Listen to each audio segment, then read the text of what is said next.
As the digital landscape of content creation continues to evolve, so do the ways that people try to earn money. When it comes to streaming, the donation system has led to all sorts of odd personalities popping up, some of which we've talked about on this channel. Some of these streamers, though, dubbed trash streamers, have come up with increasingly scummy, violent, and criminal ways to gain attention and donations, with some even turning to manslaughter.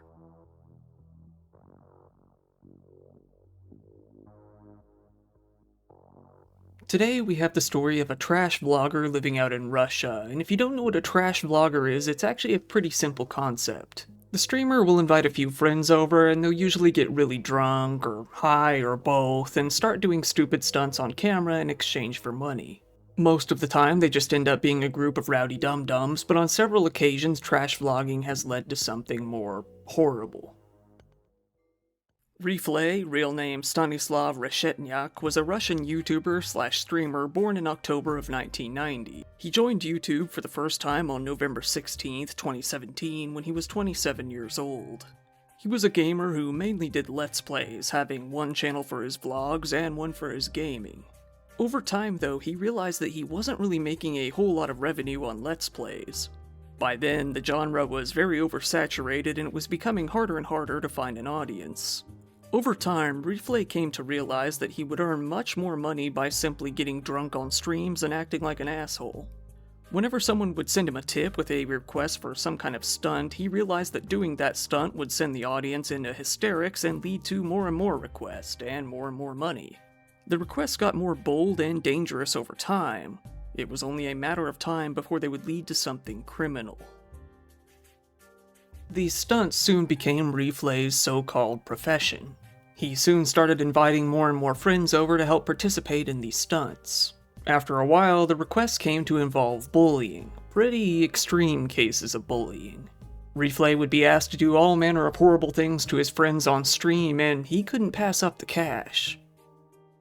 One victim of his streams was his friend, using that word lightly, 32-year-old Valentin Ganichev, known online as the Deputy.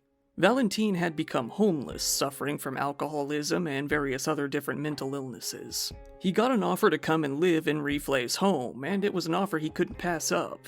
Little did he know it would lead to nothing less than agony over a period of 3 entire years. It started out small, with Reflay splashing water in his face on stream or slapping him upside the head. Things did get worse over time though, with Reflay coming to beat him and even tricking him into drinking urine. He had slop and alcohol poured all over him numerous times, with eggs smashed on him and fish intestines slipped into his food. At one point, they even buried him up to his head in the ground. It was said that Valentin himself was receiving a bit of the money for playing this role so often, causing him to stick around for more. On some streams, Valentin would tell the sometimes worried audience that he was with his friends voluntarily, but on others he would claim that his documents had been stolen by them, even urging someone to call the police or an ambulance. Some members of a public organization that fights against modern slavery did what they could to convince Valentin to leave, and after a while he did. However, it wasn't too long before he went back to his friends and the show started once again.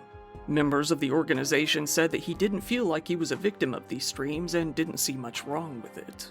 A while later, Valentin got a lawyer and went to the police station, officially informing them that he had no complaints with the other streamers, saying that he was a voluntary participant. So, in the end, there wasn't much the police could do. After 3 years, he finally left for good. It's unknown if this was because he simply couldn't stomach it anymore or for some other reason. Regardless, Reflay now needed a new target to keep the cash flowing in. This is when he began to pick on the elderly and the disabled, basically anyone he felt that he could bully and get away with it.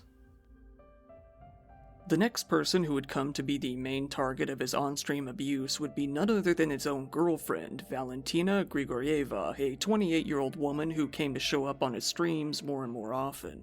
While his actions against Valentina started out with mere words, mainly banter and insults, the donations started flowing in and the stunts had to get more and more outrageous.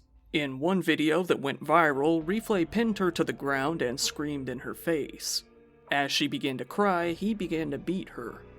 It took a friend pulling him off of her for this stunt to stop. She then slapped him back, walked away, grabbed a pot, and smashed it into his desk while onlookers watched. Over time, the abuse got more and more intense.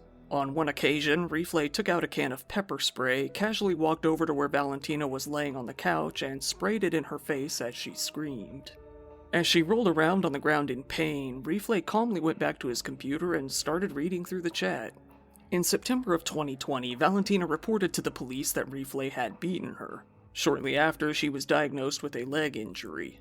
Then again in October, Valentina went to the police twice to report Rifle. She said that he had beaten her while he was drunk. Little did she know, things were only going to get much, much worse. December 2nd, 2020, a small town called Ivanovka in the Moscow area. Rifle was streaming once again alongside both Valentina and their friend Marina. The stream started out like most did, with the trio drinking and listening to loud music. This was when one of the biggest single donations Rifle had ever seen, one of a whole $1,000, came in. The request was simple: beat Valentina and lock her outside. This was bad enough on its own, but as anyone in the world knows, Russian winters are no joke. The temperature was already well below freezing outside. Nevertheless, Rifle complied without hesitation. He grabbed Valentina and slammed her to the ground. He then beat her, landing several blows on her head before stripping her down to her underwear. He then upped the ante by pouring cold water all over her. Rifle and Marina grabbed her and attempted to drag her outside, but she continued to protest and even threatened them with a knife. They got the knife away from her though, and eventually succeeded in forcing her out onto the balcony, mostly naked, covered in cold water in the freezing temperatures. Valentina said, "Stasyan, I'm cold, brother. Can I go back inside?" To which he flatly responded, "No." As he usually did, Rifle calmly returned to his computer. This was all routine at this point. He told viewers that Valentina stank, suffering from what he called an intestinal disease. He added that she was a prostitute and he could never bring himself to be with someone like that. It's important to note that there's no way to know if she actually was. There's basically no information about Valentina out there that isn't connected to Rifle in some way, so we know very little about her background. However, being that Rifle is how he is, it's important to take anything he said with some pretty heavy scrutiny. He continued to stream and respond to donations while Valentina was out on the balcony, banging on the doors and even screaming. Eventually, though, her screams subsided and her banging stopped. Things got quiet. After not too long, Rifle seemed to have forgotten that she was even out there. At some point during the stream, Rifle and Marina got into an argument and walked off screen. He then returned to the computer alone. The stream lasted for a full 2 hours, much of that taking place after he locked her outside. Eventually, he remembered that she was out there and went to go let her back in.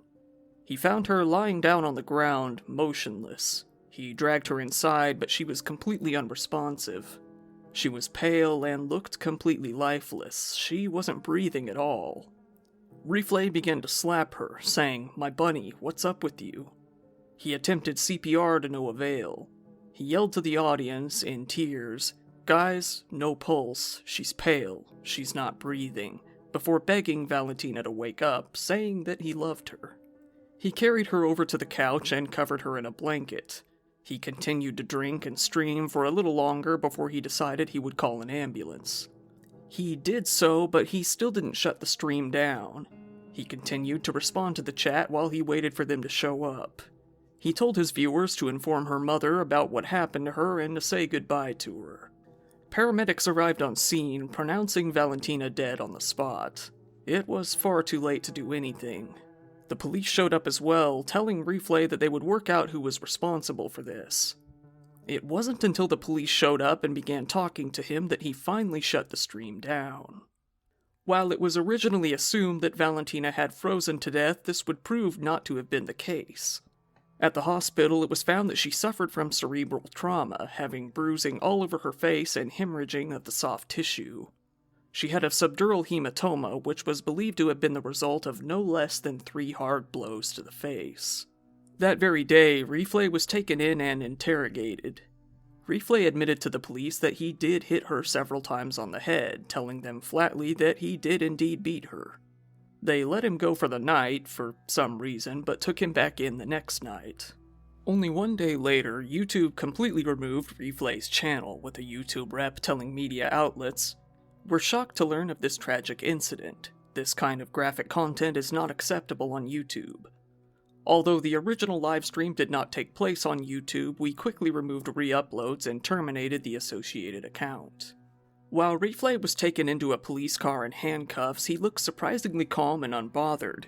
He told reporters that he hadn't done anything. He insisted that Valentina went out onto the balcony on her own and that he simply forgot she was out there and didn't realize she hadn't come back in. When asked if he regretted all of this, he responded, "What is there to regret? I didn't really do anything."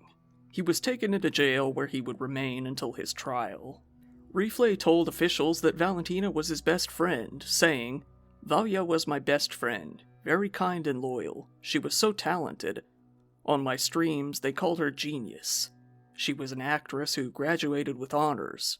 She truly wanted a real relationship, but I couldn't be with her. You see, she was a prostitute. I didn't want a relationship with a girl like that." He then suggested that Valentina might have died from a drug overdose. While he had originally shown a bit of sympathy towards her and acted as if he had a part in her death, his story had since changed. He said that she was a prostitute, on drugs, and likely wouldn't have lived long regardless. He was adamant that he didn't use any drugs himself. However, the investigative community soon reported that a case had indeed been opened against him. They weren't buying it that he had nothing to do with her death, especially after the hospital's reports. He was highly suspected of intentionally inflicting grievous bodily harm. By April the next year, Reflay was in court, the Remensky City Court in the Moscow region. Investigators had plenty of his past streams to use against him, where it could be clearly seen that a large number of viewers had seen the beating taking place for themselves. Not to mention, the video had been mirrored and wasn't hard to find at all. He wasn't able to deny any involvement any longer. Unsure if he was malicious or actually insane, they sent him in for a psych evaluation. It was found that he was both sane and fit to go to trial. Once the day of his trial came, news reporters filmed him getting a kiss from his mother, who still supported him regardless. His brothers and sisters attended as well, showing their support. They were all in a very solemn mood, refusing to talk to the media in any way. This was aside from one single thing that his mother said, that her son wouldn't hurt a kitten and was very kind. He was convicted on charges of intentional infliction of grievous bodily harm, dangerous to human life, committed with the use of an object used as a weapon, resulting in the death of the victim by negligence. A Russian senator named Alexei Pushkov took this opportunity to call for specific legal punishments aimed at trash streamers, pointing out the gradually escalating cruelty taking place in the shows. He wanted 6 years in jail for the worst of these streams, along with fines. He said, "This is becoming more and more widespread, so it is necessary to legislatively respond to this form of activity. Naturally, if we're talking about direct participation or complicity in murder, then the imprisonment term may be longer." It wasn't a long trial. Reflay was charged with involuntary manslaughter, but he was only sentenced to 6 years in prison. This would be a maximum security prison, though, a penal colony. When he came out of court, escorted to his new home, he was seen in tears as he was filmed.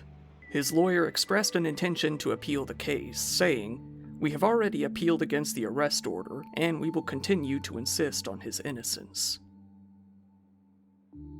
The heavy news coverage of this incident would lead to the government investigating trash streams even further. Shortly after Reflay's case, another case soon came to be known. In this other case, some YouTubers had slammed a woman's head into a restaurant table on stream, and in another video, shockingly they even buried a homeless man alive for all to see. Just before Reflay's trial in March, a different live stream at a home in Russia showed a woman, a mother of 3, being drugged and sexually assaulted while the streamers tore apart and destroyed her apartment. They asked for more and more donations to continue the destruction, which they received. The stream wasn't even stopped by YouTube as it went on. It was later reported that the main streamer in this case had been dating the woman briefly since her divorce with her husband. Before the police got to this streamer, the woman's relatives found him first and beat him senseless. In another stream, a man named Andrei Yashin beat his 54-year-old mother on air for donations. The next day, though, the woman told police that nothing bad had happened and that her son had already apologized, so nothing came of it. Afterward, the two actually continued to conduct these kind of streams together. Not all of these streams led to the harm of others. Some of them ended up harming themselves, such as the case of a 60-year-old man in Russia who died after drinking 1.5 liters of vodka on stream. In February of 2021, Vyacheslav Volodin, the Speaker of Russia's lower house of parliament, voiced his disgust at these sort of streams. He wanted to introduce some kind of bill as soon as possible.